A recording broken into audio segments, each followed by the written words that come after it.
conectada?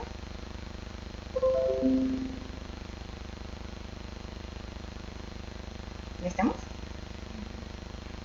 Ya, ahora sí. Buenas noches, público culturoso, como siempre demorándonos un poco con nuestras cuestiones técnicas, que más que ayudar, molestan. Bueno, hoy día queríamos tratar a un pintor que no es muy conocido, sobre todo en Latinoamérica, que fue Henry Fuseli. Ya ahorita vamos a explicar su apellido y todas sus cosas, su nombre. Bueno, habíamos visto la vez pasada, y para entrar en la onda que habíamos hecho desde las charlas culturosas, que fue Mary Shelley.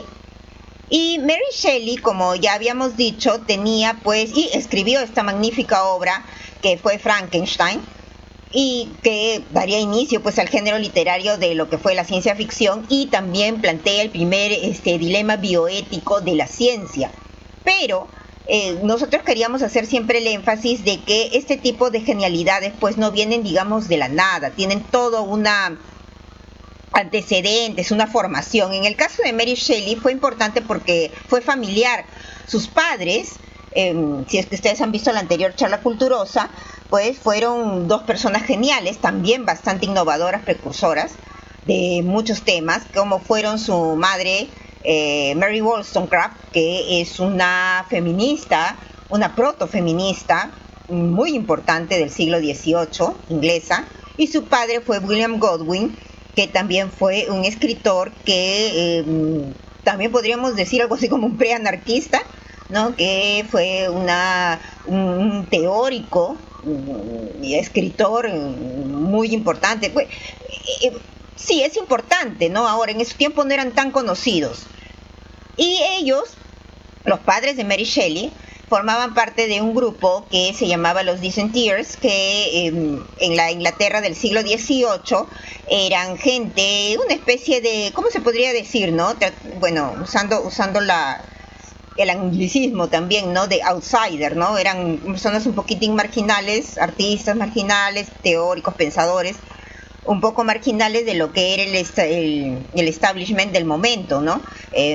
También contrarios bastante a lo que dictaminaba la iglesia anglicana, algunos conceptos que tenían que ver con la moral impuesta de su tiempo, ¿no? Y que en términos políticos eran bastante revolucionarios. Ellos apoyaron bastante la Revolución Francesa de 1789.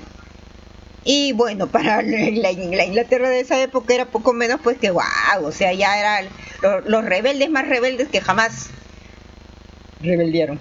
Bueno, entonces este grupo tenía un montón de gente, no tenía un montón, eran pocas personas, pero muy valiosas.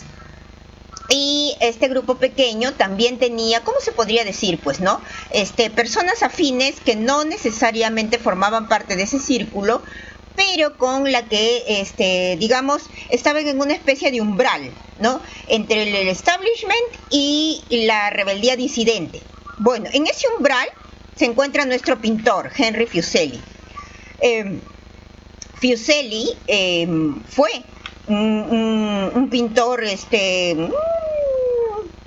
no digamos filo dissentier, porque ni siquiera era filo, era un pintor conocido, por ello era un artista conocido, y era una referencia, por ejemplo, para William Blake, ¿no? Que habíamos visto la vez pasada. William Blake sí pertenecía al grupo de Mary Wollstonecraft, de ellos, ¿no? Y Fuseli va a ser un personaje que va a ir, venir, políticamente vamos a verlo también, es un poco él, no se sabe exactamente qué es, a veces es reaccionario, a veces está con los dissenters, a veces sí, a veces no, siempre un poquito en el aire, ¿no? Bueno, entonces nos vamos con Fuseli. Fuseli es un pintor, vamos, a ver, dentro de un ratito vamos a ir pasando. Estamos con un lag, estamos viéndonos un poquito lentos, pero bueno. Ya. Entonces, Fuseli fue un pintor nacido en Suiza, en Zúrich, en el año 1741. También es un personaje del siglo XVIII. Y Fuseli en realidad no se llama así. Él se cambia el nombre cuando se va a vivir a Inglaterra, se llamaba, él era Johann Heinrich Füssli, así era, ¿no? Con la, nosotros decimos diéresis en castellano a los puntitos sobre la U, pero ¿cómo se llama? En alemán creo que se le dice umlaut. Pero bueno, así se llamaba, Johann Heinrich Füssli. Cuando él se va para Inglaterra, cambia su nombre a Henry Fuseli por razones, bueno, de facilidad, ¿no? Para que puedan pronunciar mejor su nombre, un poquitín, digamos, difícil para los angloparlantes, ¿no? Fuseli llega a Inglaterra con la formación que ya tenía él un poco en el mismo Suiza y también en Italia. Él se forma bastante en Italia. Todo artista que más o menos quisiera tener una carrera, digamos, ¿no? Un conocimiento técnico y bien instruido de lo que era la técnica pictórica, digamos, bien hecha, iba a Italia, ¿no? Él se forma también en Italia. La cosa es que llega a Inglaterra. En Inglaterra, como decimos, se cambia el nombre, ¿no? Y Fuseli se caracteriza por una cosa bien interesante, y es que, si ustedes se dan cuenta, yo creo que podemos ir pasando las imágenes. Le vamos a decir a nuestra productora que vaya pasando las imágenes, digo, para que vayan viendo por qué es innovador Fuseli en algunos sentidos, ¿no? Estamos hablando también de estamos hablando de un pintor que ahí está Fuseli, ya está Fuseli. Estamos hablando de un pintor que sin querer, en realidad, va a iniciar un tipo de pintura muy extraña hasta ese momento. A ver, siguiente escena. Ese es Fuseli en su retrato, ¿no? Ya, el siguiente. No va. Oh my God. Ya, bueno, vamos a ir. Ya está, Fuseli. Ese es un autorretrato hecho por Fuseli, ya, y vamos a contándoles un poquito de este pintor. Él va a ser un innovador en un tipo de pintura extraña para su tiempo, pero es extraño también porque generalmente nosotros asociamos a los innovadores en cualquier tipo de pintura y lo asociamos con sus personalidades extrañas, de repente excéntricas, ¿no? Ya, Fuseli no era un tipo excéntrico. Fuseli era un tipo bastante común y corriente, lo que me llama profundamente la atención. La cosa es que les doy un dato también, y de que probablemente de dónde también haya salido este asunto de Mary Shelley y esta fascinación que van a jalar los ingleses de lo que son los temas fantasmagóricos, terroríficos, que tienen que ver con esas historias góticas, ¿no? Que se va a desarrollar mucho más en el siglo XIX. Y en realidad esos temas no surgen de Inglaterra, esos temas salen de Alemania, que eran muy populares justamente con los artistas del momento que iban saliendo, sobre todo los poetas de Hölderlin, por ejemplo, ¿no? ¿Se acuerdan? Bueno, y eran temas que se conocían popularmente como venidos de Alemania, y esta exploración, pues, ¿no? Un poquito de lo irracional, regresar a los temas mágicos, ¿cómo le llaman ahora? Fantásticos, ¿no? También existe una literatura fantástica que está siendo reivindicada después de mucho tiempo, que no le daban bola, pues, como se dice, ¿no? A lo que era la literatura fantástica. Decían, no, eso no es literatura, eso es como imaginación de niños, ¿no? Pero en el siglo XVIII ya los alemanes habían desarrollado bastante esos temas, salen con algunos artistas como Fuseli para Inglaterra, y van a dar paso a este tipo de arte, pintura, literatura, ¿no? Que después se va a desarrollar mucho más, sobre todo en Inglaterra. También Fuseli en su juventud formaba parte del famoso grupo Sturm und Drang, que en contraposición a lo que fue la Ilustración que precedió la Revolución Francesa, ¿no? No se adaptaba al concepto de la razón, lo racional por encima de las emociones, ¿no? Por encima de la imaginación, por decirlo, ¿no? Cuando la ilustración se impone, cuando gana la revolución en Francia, existe pues, por ejemplo, todo un culto a la razón, ¿no? Se imponía después de mucho, mucho tiempo la razón sobre lo emocional. Entonces, incluso, bueno, hay todo un problema ahí de Robespierre con la razón, el culto a la razón y todas esas cosas. Ya el Sturm und Drang, que fue un movimiento básicamente alemán, se oponía a eso y no podríamos decirlo reaccionario, pero diferente, ¿no? Diferente, que valoraba los temas fantásticos, valoraba los temas, revalora mucho, por ejemplo, los cuentos folclóricos, ¿no? Que posteriormente, por ejemplo, iban a dar como resultado lo que era todo lo que fue los cuentos de hadas, ¿no? Que después fueron recopilados, por ejemplo, por los hermanos Grimm, ¿no? Y todo este mundo de hadas, duendes, gnomos y todo lo demás. Y una cosa más, la exploración del inconsciente que se libera, onírico, que se libera durante el sueño, que es algo que Fuseli va a pintar. Fuseli va a pintar estos temas y va a romper un poco los cánones establecidos, no, va a romper bastante los cánones establecidos hasta ese momento por las academias pictóricas. Entonces vamos viendo una de sus obras. A ver, pasamos a ver, hago transición, ya, entonces hacemos, no, transición no, a ver un ratito, por favor, vamos a escena. Ya, a ver, ahí está, ahí está bien, ya lo dominamos, ya. Esta es una pintura pues muy conocida de Fuseli, que ustedes la deben haber visto en muchas, no sé, portadas, pósters, qué sé yo, ¿no? Y que se llama La Pesadilla, que tiene dos versiones, esta es una de ellas. Como ustedes podrán ver, sale totalmente de la pintura que existía hasta más o menos ese momento, ¿no? Es el siglo de dominio, por ejemplo, de la cultura francesa. Y la cultura francesa se había hecho muy popular, por ejemplo, con el rococó.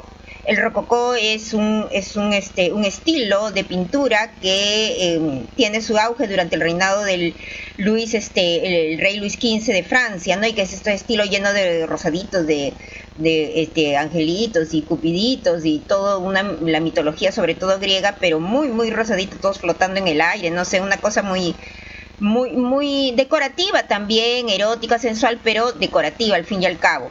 Y que, por ejemplo, Madame de Pompadour lo populariza con Boucher, con Fragonard, bueno, no con Boucher más que todo. Bueno, y cuando ya, bueno, en fin, ¿no? Llega la ilustración, entra por ejemplo David, el pintor David, no, corta de plano, eso vamos a hacer Jacques-Louis David, pero bueno.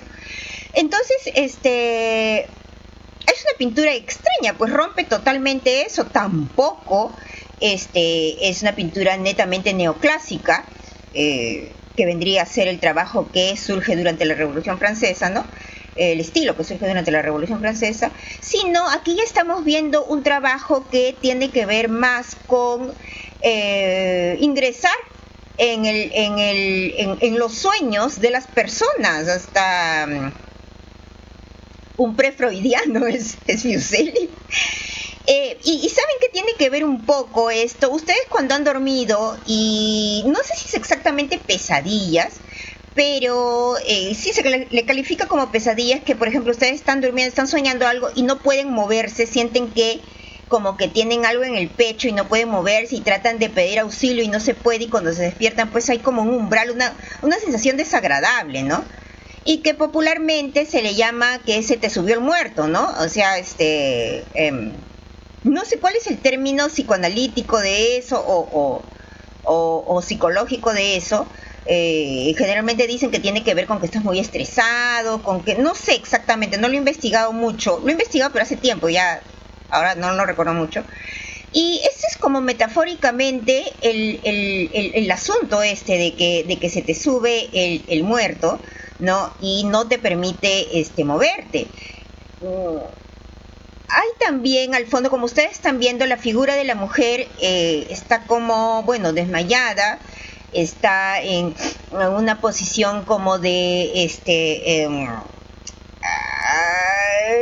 que el monstruo que tiene sentado en el pecho ha vencido, ¿no? Y la está mirando con esa cara, ¿no? Con esa actitud de que es su víctima, ¿no es cierto? Es su víctima. Ahora, también el trabajo de Fuseli, claro, es así terrorífico, pero es extraño porque es terrorífico sensual, erótico, es una cosa rarísima, y que tiene que ver también mucho con lo gótico, por ejemplo, que se va a desarrollar, como decimos, en Inglaterra del siglo XIX, que, por ejemplo, va a terminar dando en literatura algunos monstruitos célebres como Drácula, que Drácula, claro, es terrorífico, pero también es sensual. Es un monstruo sensual, no es un monstruo que simplemente te da miedo, es un monstruo erótico sensual, que tiene que ver mucho también, qué loco, psicoanalíticamente hablando hay la relación, ¿no? Entre esto monstruoso, ahí está Billy, parálisis del sueño, correcto, gracias Billy, eso, parálisis del sueño, y que tiene que ver pues lo erótico con lo terrorífico, con lo tenebroso, o sea, no son excluyentes, no siempre son excluyentes, ¿no? Porque el terror tiene un montón de variantes también, ¿no? Está el terror gore, que es ese totalmente sanguinolento que les encanta a los gringos, el terror un poco más sofisticado, elegante, que es el terror más alemán, ¿no? De siglo XVIII, que tiene que ver, que tiene mayor contenido. Hay un terror también propiamente gótico, que es así como que no sé, es entre uno y otra cosa, ¿no? Como que el terror es todo un género que merecería mayor respeto, ¿no? Y ya algún día vamos a hablar de eso también. Bueno, vamos a hacer un acercamiento ahí está. Esta es la figura que está sobre el pecho de la mujer, y que sería algo así como inclasificable. ¿Qué cosa es? ¿Es un duende? ¿Es un demonio? Y miren la cara que tiene, ¿cómo se llama? El gesto, la mueca que tiene, ¿no? Es una mueca que de verdad te causa, ¿cómo se podría decir? Inquietante, ¿no? Sensación desagradable, no sé, se le puede dar muchas interpretaciones a esto, pero como que el objetivo aparentemente parece justamente el de causar eso, el de causar cierta exacto, ¿no? Nuestra productora nos dice, ¿no? Que es como si este monstruo estuviera feliz de causar ese efecto en la figura de la mujer que no sabemos si está desmayada o está dormida, pero también, como digo, es una forma de representación de cuando tú duermes, ¿no? Y estás totalmente a merced de esta cuestión inconsciente, esta monstruosidad inconsciente. Ahora hay un detalle más en esta pintura. Si nos vamos a la parte de atrás, podemos ver un caballo fantasmagórico. No sé si podemos hacer... ahí está. Este es un caballo fantasma que está, ni siquiera es en concreto, está como difuso, fantasmal. Es un caballo fantasmal, sus ojos, todo. Sería imposible que tú, observando ese trabajo, no dijeras pues que es un caballo fantasmal que se une a esta escena que sería como los sueños, casi no tiene en realidad ya como se dice, a la interpretación del espectador, ¿no?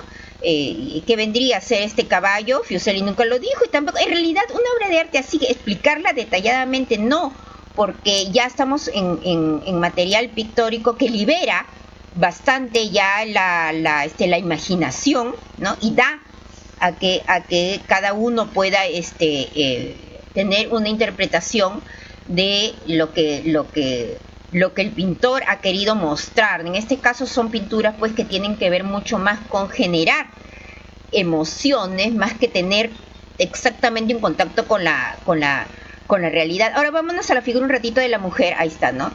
Fuseli también, a pesar de tener una formación académica en términos anatómicos y todo lo demás, a la hora de pintar va a liberar un poco eso también. De repente vamos a ver figuras un poco más diáfanas, más sueltas, y que va a influenciar también mucho a William Blake, porque Blake era un gran admirador de Fuseli. Le tenía, para William Blake, Fuseli era un maestrazo, aunque Fuseli nunca lo consideró.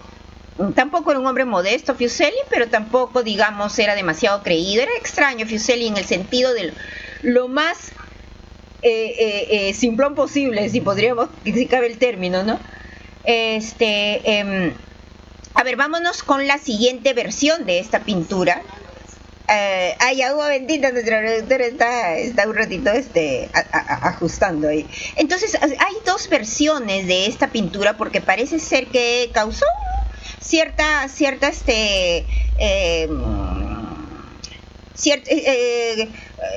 no exactamente un shock, porque no, Fuseli no fue un hombre que digamos, generara pues esas cosas, ¿no? Como sucedía cuando se iniciaron, por ejemplo, los impresionistas en aquella vez en el salón de Refuses, ¿no?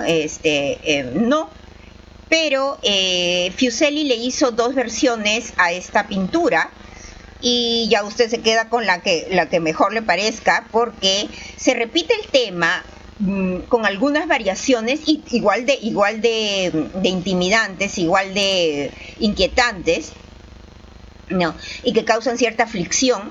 El monstruo que está sentado en el pecho de la mujer de esta versión tiene otra figura, incluso peor que, para mí, que la anterior. Es una figura mucho más extraña, y que ya, digamos, no está mirando a la mujer directamente como venciéndote, está mirando a ti, que estás mirando el cuadro, como si hubiera sido pescado infraganti por el espectador, ¿no? Como si tú hubieras entrado, qué sé yo, al cuarto de la persona que está durmiendo, abriste la puerta y te quedaste así en shock, ¿no? Y el monstruo te está mirando. Atrapaste al monstruo en el momento en el que estaba causando justamente el ataque, ¿no? También aparece el caballo fantasmal al fondo, en una versión en oscuro, con la misma idea que había tenido en la otra versión. También es un caballo fantasmal que no sabemos exactamente qué tiene que ver en el cuadro, salvo que, como habíamos dicho, como en todos los sueños, hay cosas que no tienen, digamos, explicación racional, y justamente ese es el trabajo de Fuseli.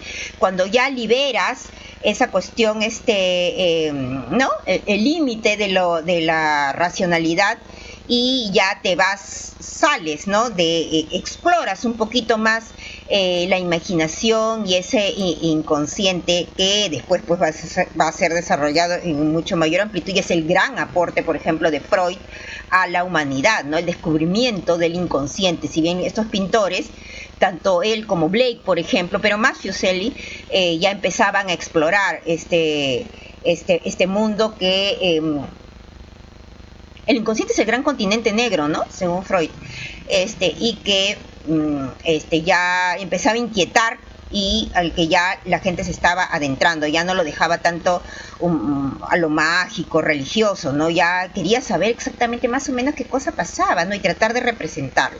Bueno, esta es la famosa pesadilla de Fuseli en sus dos versiones. Tiene un componente, como habíamos dicho, también sensual, ¿no? Erótico. No es un terror,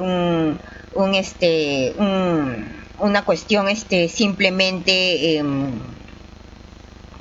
terrorífica por terrorífica, sino tiene ese componente también bastante apegado a la sensualidad. A ver, siguiente.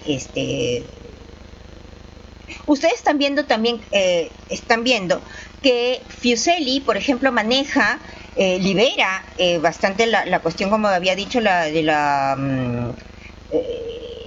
el rigor, digamos, de la pintura académica, ¿no? La técnica la domina bien, eso sí, ¿no? Y libera en algunos casos, y en algunos casos utiliza así como una especie intermedio, ¿no? Utiliza los dos, utiliza la técnica académica, pero también se toma la libertad de soltar un poquito, por ejemplo, en anatomía. Las figuras no necesariamente las tiene totalmente, digamos, tan estudiadas, ¿no? O sea, como que la suelta un poquito a la liviandad, ¿no? Parece, algunos casos no tienen, como si no tuvieran huesos, sino más bien como fueran cuestiones evanescentes, propias, ¿no? De la imaginación, de la mente, de los sueños, ¿no? De una manera más, como decimos, más onírica, ¿no?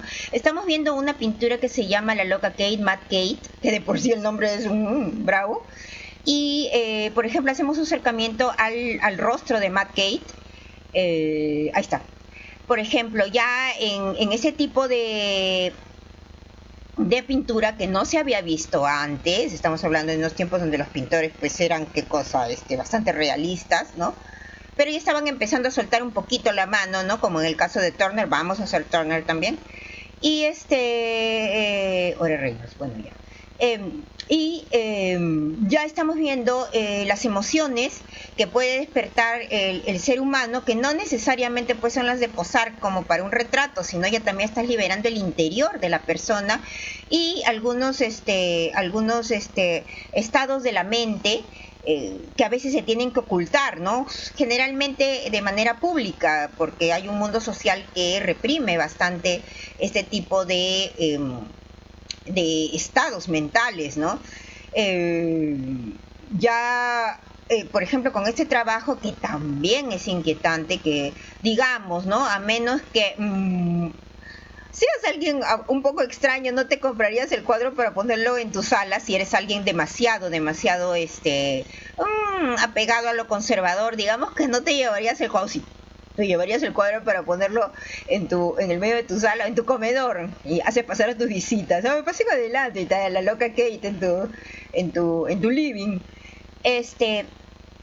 Pero si vemos, bueno, la composición es bellísima, se nota que Fuseli conocía bastante bien todo lo que la técnica de composición, la combinación de colores. Fuseli utiliza mucho estos fondos, por ejemplo, tipo tormenta, ¿no? Que después un poquito también lo va a usar William Blake, y también, por ejemplo, Goya. Goya también va a ser un contemporáneo de este material, vamos a hacer Goya también, ojalá que para la próxima charla culturosa, y que ya, a pesar de que el siglo XVIII fue el siglo de las luces y todo lo demás, y que ponía de relieve lo que era la razón sobre todas las cosas, extrañamente, pictóricamente, en otros países que no fueron Francia, se liberaron más bien de esas restricciones demasiado racionales. Y vamos a ver, Goya también incluso lo escribe, ¿no? El sueño de la razón produce monstruos, ya bueno. Entonces ya empieza un poco a soltarse eso, el interior de la mente, los estados mentales, ¿no? Es una pintura bonita en realidad, La Loca Kate, Mad Kate. No podríamos decir que es una pintura exactamente terrorífica, es una pintura, como digo, me parece más de estados mentales, ¿no? Y que genera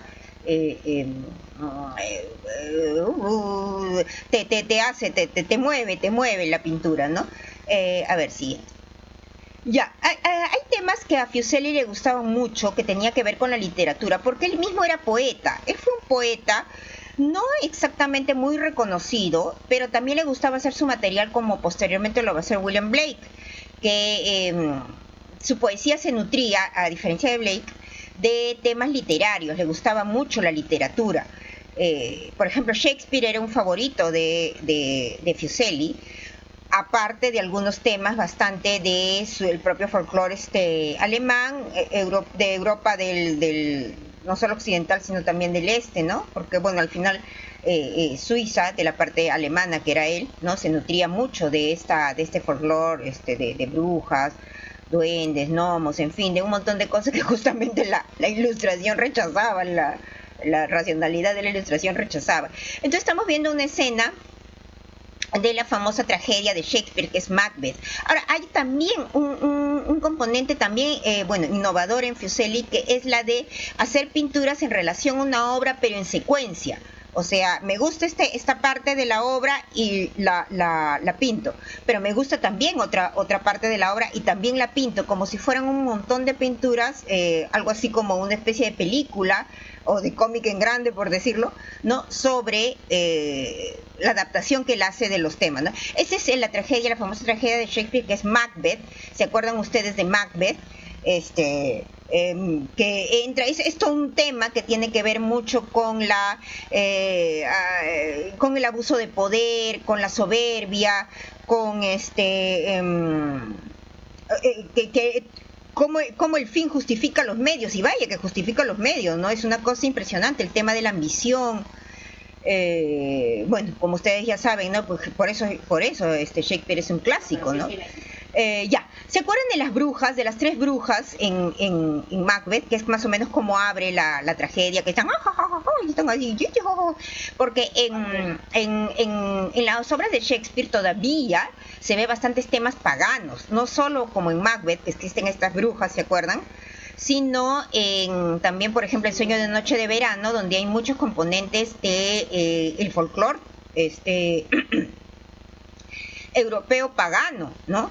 Duendes, hadas, estos elementales que juegan con los mortales, ¿no?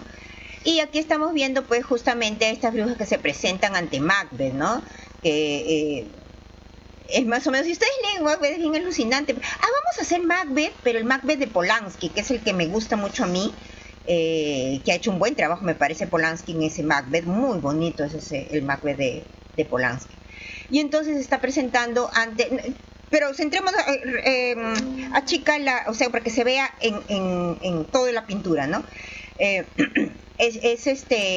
uno de las primeras pinturas que Fuseli se toma el trabajo de recrear, una de las escenas en Shakespeare que le gusta y que va a recrear para sus pinturas, ¿no? Estamos viendo también que la figura de las brujas se difumina, se deshace, porque no son como etéreas, ¿no? No, por lo menos como él las interpreta, ¿no? Están y no están, las estás viendo y no las estás viendo. ¿Qué son exactamente? Son como más bien unas figuras fantasmales, ¿no? Esas tres brujas, y sobre todo las pinceladas así, pues, que dan todita la sensación de espectral, ¿no? Además está decir ya, pues, el juego de luces y sombras que hace ahí Fuseli, que nos recuerdan tanto en este sentido a Caravaggio, ¿no? Son unos claros oscuros de dominio de un pintor que tiene formación académica, que tiene una buena formación técnica. A ver, siguiente escena, ¿no? También tiene que ver Lady Macbeth con los puñales. ¿Se acuerdan ustedes de Lady Macbeth, no? Lady Macbeth es todo un personaje, porque Lady Macbeth, pues, comete todas sus fechorías y todo lo demás, ¿no? Y se acuerdan que ya casi al final de la obra, pues, ¿no? Tiene ese sentimiento como de extraña culpa, pero no es exactamente, bueno, sí, pues, bueno, en fin, no sé, es extraña culpa, como que quieres quitarte todo ¿cómo se llama?, de asesinatos y toda la cosa, y se lavaba compulsivamente las manos porque sentía que estaban constantemente manchadas de sangre, ¿no? ¿Se acuerdan? Y se lavaba, y entra en una especie de frenesí, pues, de locura, ¿no? Que tu propia mente empieza a regresarte todas las porquerías que has hecho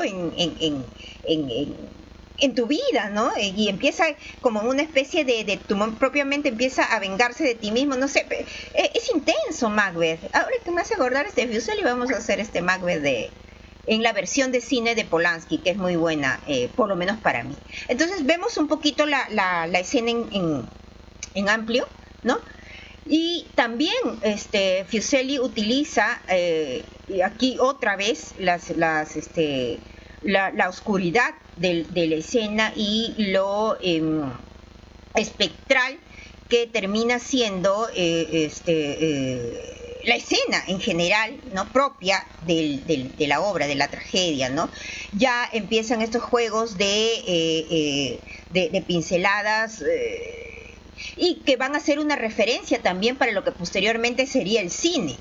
Se supone que fantasmalmente hablando, pues la figura es una energía, pero sutil, ¿no? No es una energía en concreto, dura, densa, sino como que se deja ahí. Los que han visto, por ejemplo, fantasmas pueden dar fe de ello, ¿no? Ves y no ves, está y no está, esa figura, ves algo, pero no es que veas exactamente la figura en concreto, ¿no? Esto es lo que más está produciendo la emoción, su combinación de colores, toda la sensación es bien capta bien lo que es la tragedia de Shakespeare. Estamos viendo también que aquí ya el trabajo anatómico, por ejemplo, Fuseli lo subordina a la emoción que quiere crear, ¿ya? Tiene obviamente dominio de la anatomía en términos plásticos, ¿no? Pictóricos, pero ya como que lo suelta un poquito y superpone la emoción intensa sobre la corrección, digamos, el realismo de las formas humanas, ¿no? Bueno, este es un acercamiento. Pasamos a la siguiente. Ya, también es un sketch, también para Lady Macbeth. Él también dibujaba bastante. Creo que no hacía tanto grabado. Él ha dibujado bastante, ha hecho muchos bocetos, probablemente previos, o como hacían antes los pintores bastante, una preparación previa a lo que iban a querer hacer posteriormente, ¿no? Entonces él trabajaba bastante dibujo, trabajaba bastante Fuseli, y también pues se dedicaba a ser profesor de arte, y ha sido un buen historiador del arte, gran historiador del arte. Ha escrito varios libros, varios tomos de un libro sobre historia del arte y crítica de arte también. Era un buen crítico de arte, un excelente crítico de arte, era muy conocido por digamos, por acertar generalmente cuando le pedían, qué sé yo, ¿no? Que vaya a exposiciones y todo lo demás, o sobre pintores nobles, ¿no? Nuevos. A ver, siguiente. Ya, este es un poco que es un duende, un elemental, ¿no? del folclore inglés. Creo que es particularmente inglés, no sé si también en algunos países de Europa del Norte lo conocen. Bueno, tienen una figura como Puck, ¿no? Que es especie de duendecillo juguetón. No es ni bueno ni malo, es un amoral. Se divierte simplemente en la naturaleza, porque representa justamente eso, la naturaleza, ¿no? La naturaleza no es ni buena ni mala, éticamente hablando, es simplemente la naturaleza. Así que, digamos, estrictamente no te ataca, como alguna gente cree, ¿no? La tratas bien, te trata bien, la tratas mal, te trata mal, pues obviamente. Entonces Puck va a ser un personaje también de lo que sería Sueño en una noche de verano de Shakespeare, y es ese personaje, pues, que se va a burlar de medio mundo en la comedia. Y esta es la versión que hace Fuseli, que no es un tema, por ejemplo, de pintura que antes se hubiera usado demasiado, de hecho casi nada. Puck iba más a la imaginación de los que conocían el relato, ¿no? En el mundo pre-cristiano. Ya por ejemplo estamos viendo la elección de temas fantásticos por parte de Fuseli, sin importarle que tuvieran que estar totalmente de acuerdo con la realidad, ¿no? A ver, siguiente escena. Y ya, por ejemplo, aquí es una pintura, es un dibujo bien lindo que se llama Venta de Cupidos. Antes, también hay unas referencias en frescos que se encontraron en Pompeya, bien bonitos, que como pintaban las paredes en Pompeya, y las residencias tenían las paredes pintadas, muy muy bonito. Había la famosa venta de cupidos, que era era una cuestión de historias bonitas, ¿no? Que la gente, por ejemplo, de las mujeres, iban al mercado y te vendían estos cupidos, estos bebitos aladitos, ¿no? Y claro, en realidad es puto, pero el plural es puti, ¿no? Que iban a ser un referente eran un referente también en la pintura renacentista, que bueno, estos cupiditos, pues, ¿cómo se dice? Como si te vendieran, bueno, amorcillos también se dicen, ¿no? La venta estos de amorcillos, que también, por ejemplo, Fuseli recupera este tipo de temas, bonitos, divertidos, y no son temas grandiosos, heroicos, como lo planteaba el neoclasicismo. Por eso yo creo que Fuseli no entra dentro del neoclasicismo, salvo por estos temas que tenían que ver también con la Grecia antigua, pero que no son pues los temas heroicos, ni el juramento de los Horacios, ni nada de David, ¿no? Pero es un bonito dibujo de Fuseli. A ver si como habíamos dicho también, ¿no? El tratamiento en el material de Fuseli tiene que ver con las emociones bastante intensas de los seres humanos, y ya no estamos viendo pues seres demasiado estáticos, demasiado apegados a las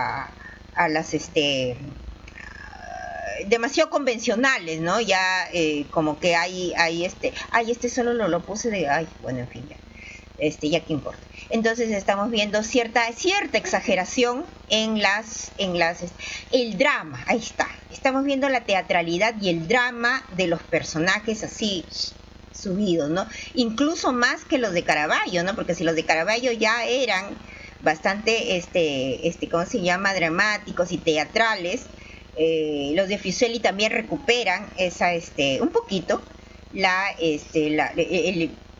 este tipo, ¿no? De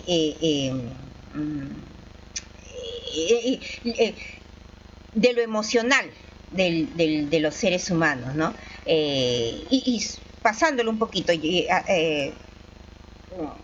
poniéndole de relieve, ¿no?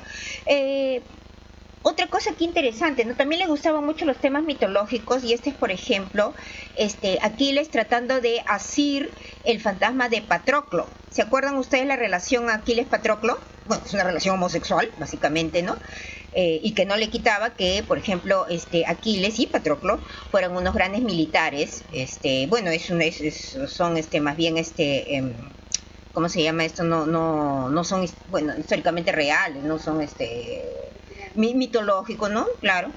Y ya estamos viendo este tipo de pincelada, ¿no? De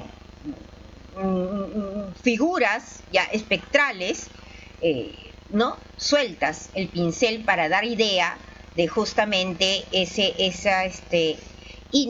¿cómo se dice? Que son inasibles, ¿no? Que ya no los vas a poder agarrar, tocar, ¿no? Y libera.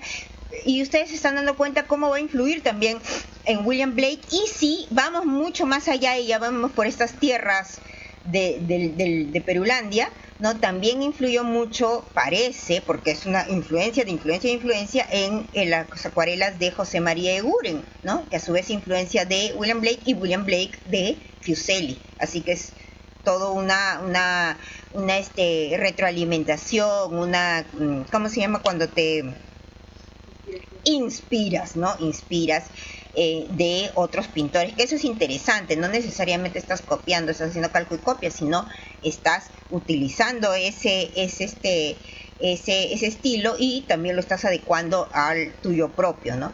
¿No?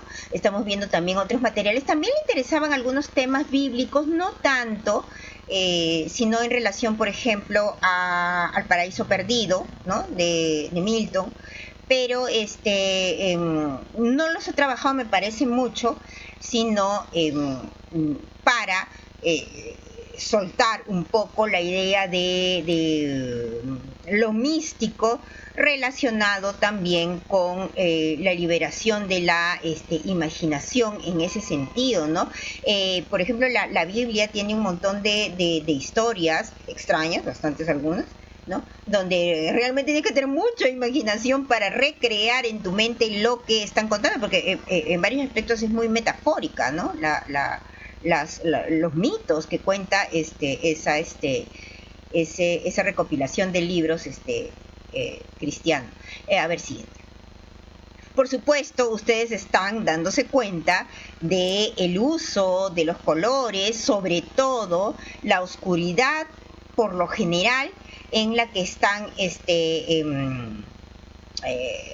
inmersos los personajes de Fuseli, ¿no? Casi sus personajes no están de día, no son diáfanos, no son ¿cómo se llama?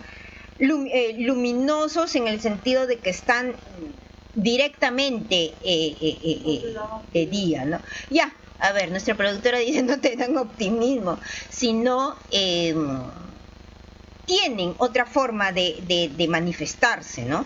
En parte porque los estados de la mente, por ejemplo, no son exactamente claros, las emociones no son tal cual, ¿no? No es tristeza así rígida, ¿no? No es alegría rígida, no es ira así tremendamente rígida, no es miedo, sino es una mezcla de emociones que a veces te confunden y no sabes exactamente cuál es. La cosa es que no es nítido, ahí está, esa es la palabra. A ver, siguiente.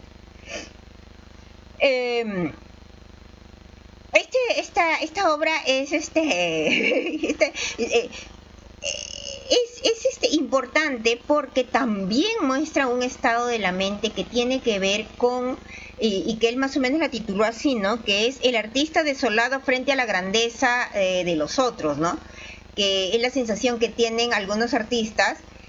Yo, por ejemplo, cuando ves el trabajo de grandes maestros del pasado y dices, oh, no voy a poder nunca llegar a ese nivel tan grande. Claro que lo intentas, no es que no lo intentes, pero a veces te das, digamos, no por vencido, pero como que aceptas alguna realidad que dices, bueno, no me voy a esforzar, claro, me esfuerzo muchísimo, pero no necesariamente voy a poder alcanzar ese nivel, ¿no?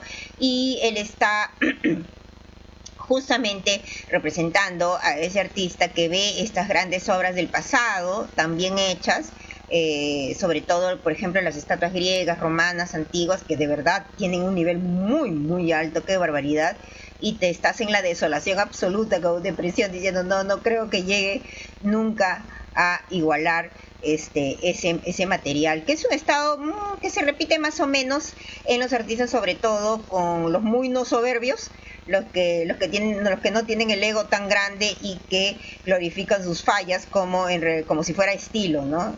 No, sino es aquel que le gusta su oficio, quiere su oficio y se esfuerza lo máximo por lograrle y sacarle el jugo a su talento, sobre todo respetando bastante a los maestros de antaño, estudiándolo, ¿no? Pero a veces reconociendo que realmente no vas a poder llegar a ese nivel, y debe ser un estado de la mente, una emoción que Fuseli mismo había sentido. Miren, por ejemplo, este material que tiene que ver mucho también con la destreza del pintor para difuminar la pintura, ¿no? Y crear la sensación de liviandad, de algo que no es netamente terrenal. En general, este material me parece que se logra, no es que mejor, digo que ahora se hace mucho más, ya no tanto con óleo, sino con acuarela, ¿no? Que algunas personas lo manejan bien sin computadora, sin arreglarlo. Se arreglar, la computadora arregla verdaderamente, bueno. Que se popularizó, digamos, que es más popular ahora con acuarela, ¿no? Y el gran logro, por ejemplo, de Fuseli es haberlo hecho al óleo. Este tipo de difuminado con el pincel, que solamente verlo a uno le da la impresión, pues, que es un movimiento de muñeca de ida, subida, de ida, subida, de ida, subida, o sea, una cosa que tienes que tener mucha destreza para lograr la liviandad que tenía la intención de, me imagino que previamente en abstracto, ¿no?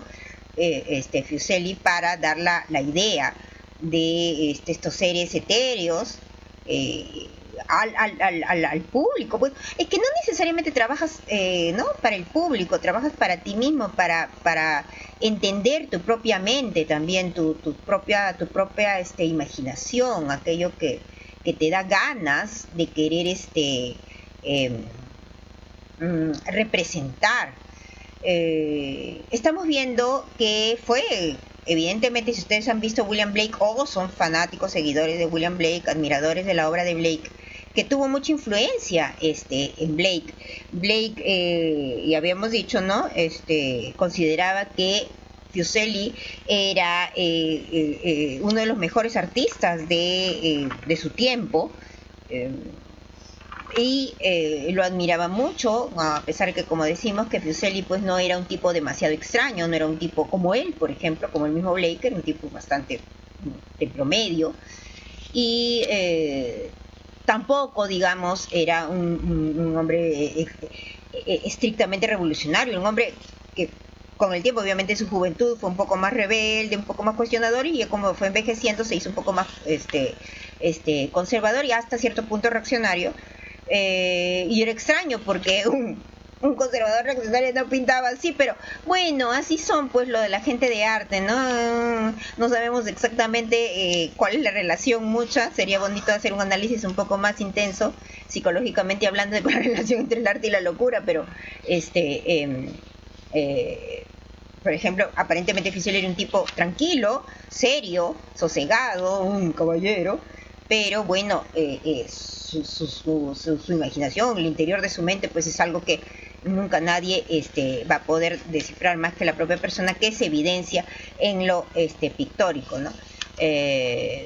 Ya estamos viendo algunas escenas más. Yo les invito mucho a buscar y a explorar mucho más a Fuseli, como también hicimos el material de Munch, que Munch tampoco no es solamente el grito, son muchas más cosas, así como Fuseli tampoco no es solamente la pesadilla.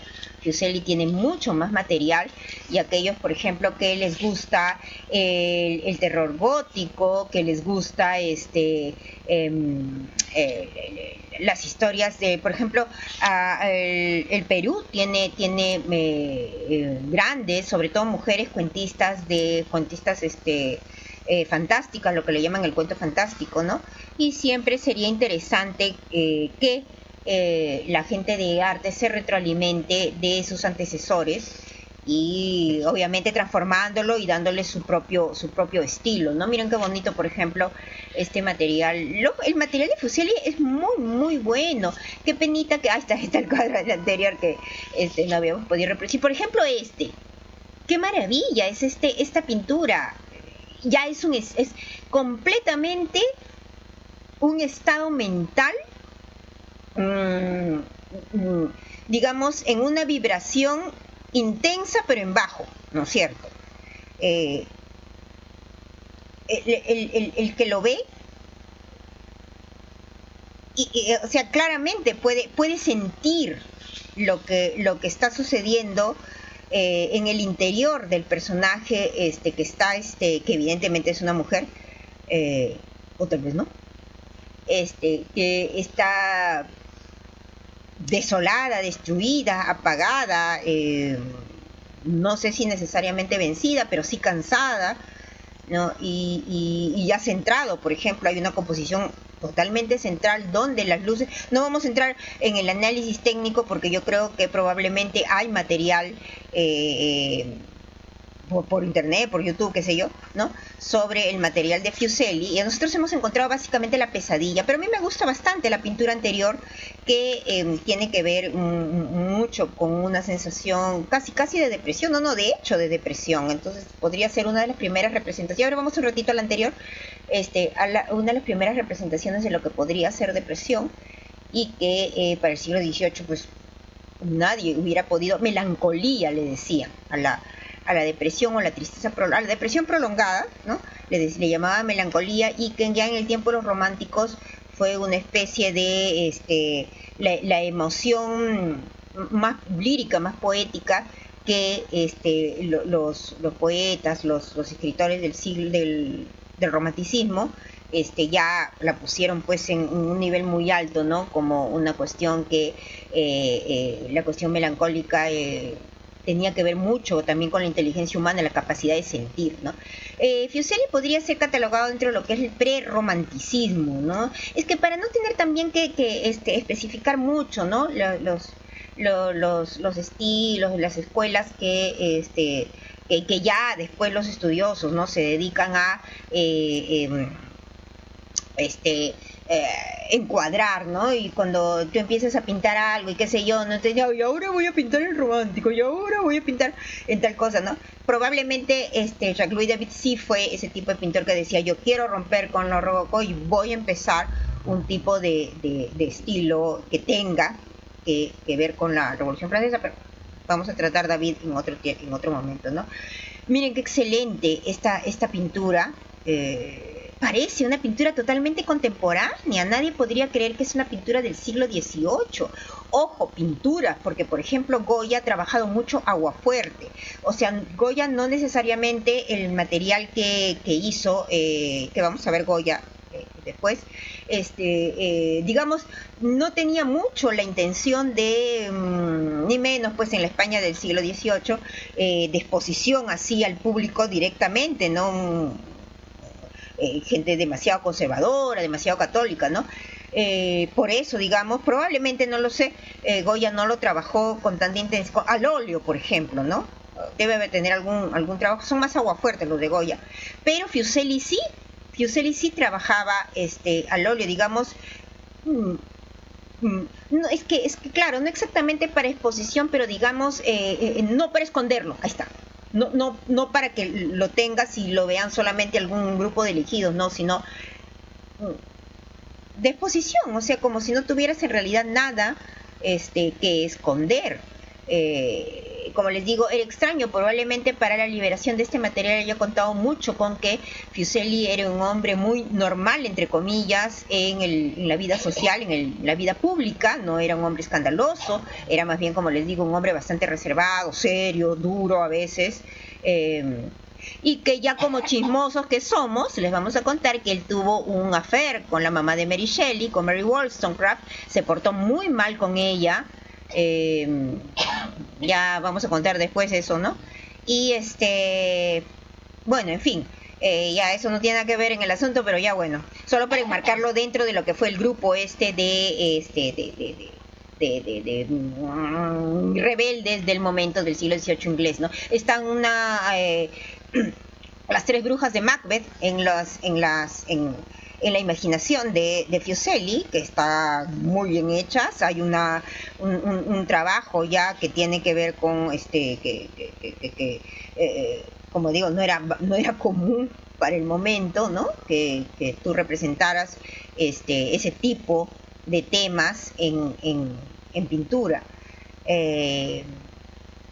Bueno, en fin, a ver, seguimos viendo Fuseli, este es el caballo fantasmal de hace un momento, y ya vemos que conforme va pasando el tiempo y va avanzando en su estilo Fuseli, la cuestión anatómica ya incluso va a llegar un momento en que como que mucho más, ¿no? Si empezó así rompiendo un poco los cánones de lo que era la pintura anatómica demasiado realista para efectos de la emoción en su material, ya lo va liberando mucho más, ¿no? Ya. Entonces, ahí lo dejamos con la pesadilla de Fuseli y queríamos hacer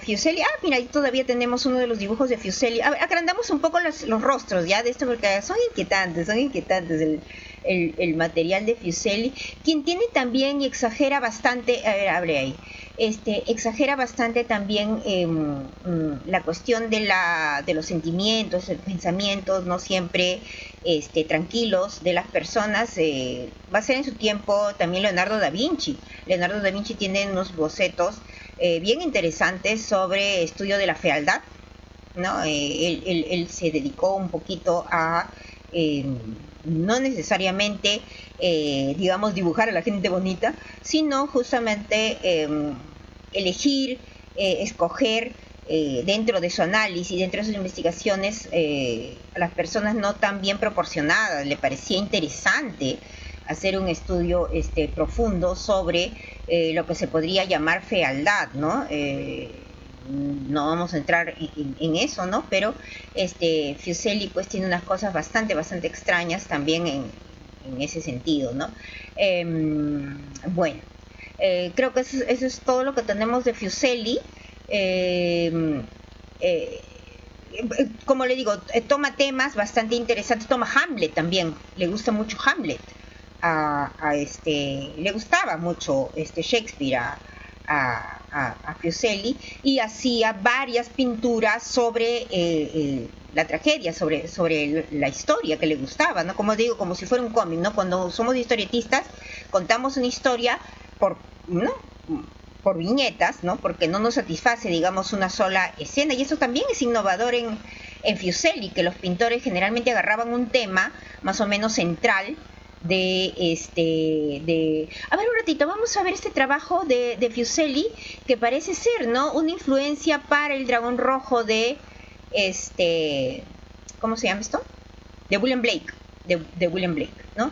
Pero ponlo en chico, para que se note ¿no? La influencia que va a ejercer sobre Blake para la creación de ese extraño dragón rojo que se ve tan inquietante siempre en la obra de Blake, ¿no? Y que todo el mundo se pregunta mucho de dónde, cómo habrá salido. Bueno, más o menos, si revisas la obra de Fuseli te vas a dar más o menos cuenta por dónde se inspira el asunto. Bueno, entonces queríamos dar a conocer a Henry Fuseli.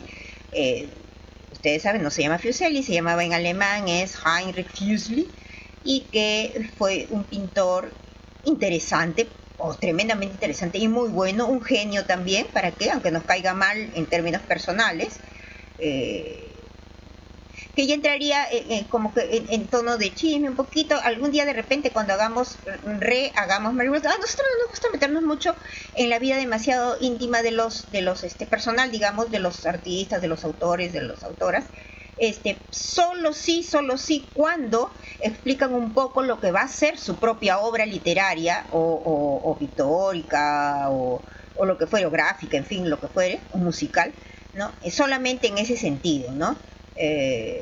Bueno, ¿no? Fuseli se portó bastante mal con Mary Wollstonecraft, con William Godwin también, porque era un tipo pues que no sabías exactamente cuál era su filiación política, ¿no? Era un tipo extraño, ¿no? Era un conservador entre los rebeldes, un rebelde entre los conservadores, un tipo que jugaba bajo sus propios términos y para su propia cancha, ¿no? Pero eso no invalida para nada su trabajo pictórico, lo innovador que fue, ya entrando a explorar el mundo del inconsciente en pleno siglo XVIII, ya en el siglo de las luces, alucinen, en el siglo de las luces, cuando se supone que la gente estaba saliendo ya de ese oscurantismo pues religioso, ¿no? Más bien emocional, pintores como Fuseli tratan, ¿no?, de explorar ese mundo interno, el que no hablas, el que no dices, el que ocultas al público mediante justamente la pintura. Bueno, ese fue Henry Fuseli para todos ustedes. Redoble de tambores. ¿Alguna pregunta? ¿Alguien está ahí? Billy, Brendita, más bien gracias siempre por estar ahí. Queríamos agradecer también a los que nos yapearon en las anteriores charlas culturosas, les agradecemos mucho. Hay preguntas, si no hay preguntas, ahora pueden dejar las preguntas también para ahí, las sueltan y ya yo después entro para responderlas, si ustedes gustan. Si no, también pueden aportar, como no, claro que sí, a cualquiera de estos temas. Y les queremos recordar una cosita bien chingüengüenchona, y es que nos estamos saliendo en YouTube, nos hemos metido ahí en YouTube y hemos dejado ahí los videos, pero bueno, más o menos nos están dando bola. Entonces nosotros los invitaríamos al YouTube para que nos den un me gusta, a ver si el YouTube nos sigue dando bola ahí y no nos vota el YouTube. Son programas pasados los que están en YouTube, Para los que nunca los han visto, les invitamos, como digo, que les dejen un me gusta, si quieren se suscriben, ¿no? Si les parece que tenemos buen contenido y todo lo demás. Ay, Brendita, qué gran programa, no conocía mucho de este artista, gracias Águeda. No, imagínate, gracias Brendita a ti, saludos a Quilla, mi sobrina Quilla, que siempre también está ahí con su mamá y que están siempre aportando, porque Brenda aporta mucho en charlas culturosas y al contrario, para mí es un placer siempre darles a conocer este material, sobre todo a la gente de arte, para que puedan retroalimentarse, para que puedan enriquecer su arte y también pasárselo a otros. Entonces, les contamos que... no, Fiuselli, nuestra productora nos pregunta si hizo retratos. Fiuselli no era muy retratista. Fiuselli no, porque hasta la época de Fiuselli, ¿no? De este siglo XVIII, los retratos eran pues el material con que más o menos se ganaban la vida los pintores, digamos, el grueso, digamos, ¿no? De tu forma de vida, los pintores se lo ganaban con retratos, sobre todo de gente adinerada, ¿no? Porque la gente pobre pues no había plata para poder retratarse. Pero por eso justamente Fiuselli es innovador. En su material, ¿no? Como diciendo, como les digo, no, ustedes se llevarían la pintura de Fiuselli, por lo menos en el siglo XVIII, comprarían, mira qué bonito el material de Fiuselli. Ustedes se comprarían el material de Fiuselli, algunos sí, algunos no, para ponerlo en el medio de su sala, para el siglo XIX, en el cuarto, para la pesadilla, como dice nuestro productor, en la cabecera, su cuadro de la pesadilla, sí, una cosa, totalmente ¿cómo se dice? Que rompe los cánones. Entonces esto parece bastante más Goya, ¿no? Bueno, no sé cómo es la situación, ¿no? Sí, son contemporáneos. Nuestra productora nos pregunta si Goya ¿no? Son contemporáneos en el vida.